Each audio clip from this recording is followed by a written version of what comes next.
Apalagi nanti tadi tanya apakah di zaman Nabi ada polisi apa enggak gitu ya.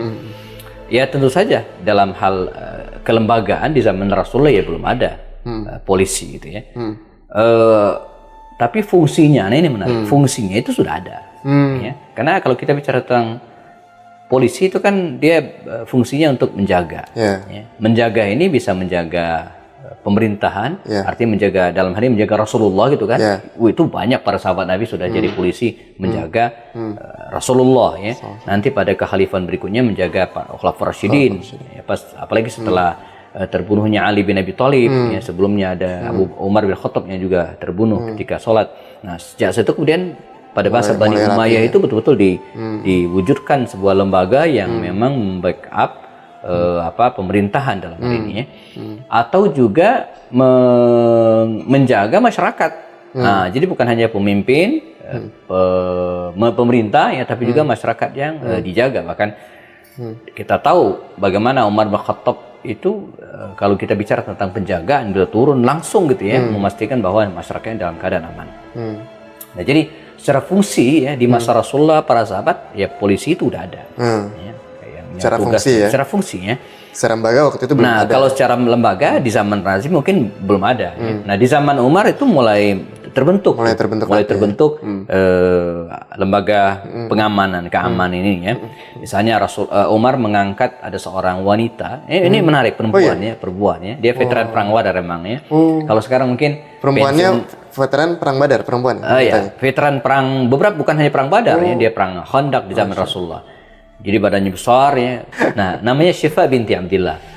Beliau ini diangkat oleh Umar untuk menjadi polisi pasar. Jadi pengawas pasar. Nggak ada yang berani macam-macam menaikin harga ataupun curang dalam timbangan, jual barang nggak benar, wah dia akan berhadapan dengan Syifa binti Abdillah.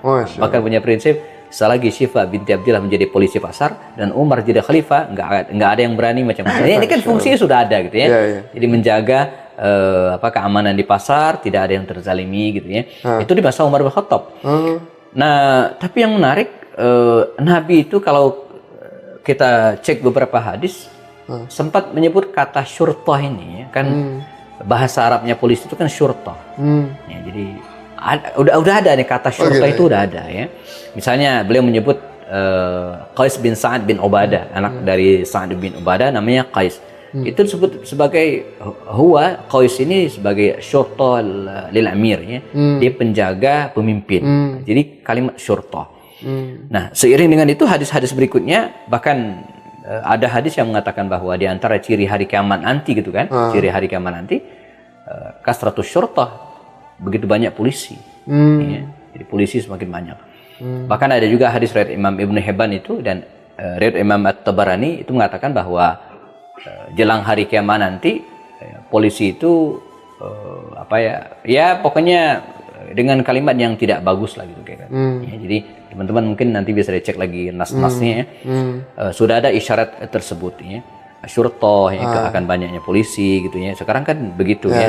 Kemudian kekacauan akan yang terjadi. Nah, betul. Kalau disebut bahwa profesi polisi tadi nggak bagus bukan berarti nggak boleh. Justru orang-orang baik itu menurut saya harus jadi polisi gitu ya. Supaya bisa mewarnai. Kalau polisinya penjahat semua kan jadi rusak nih negerinya. Jadi orang-orang soleh, teman-teman yang soleh dan soleha, soleha ya, itu nggak masalah ya.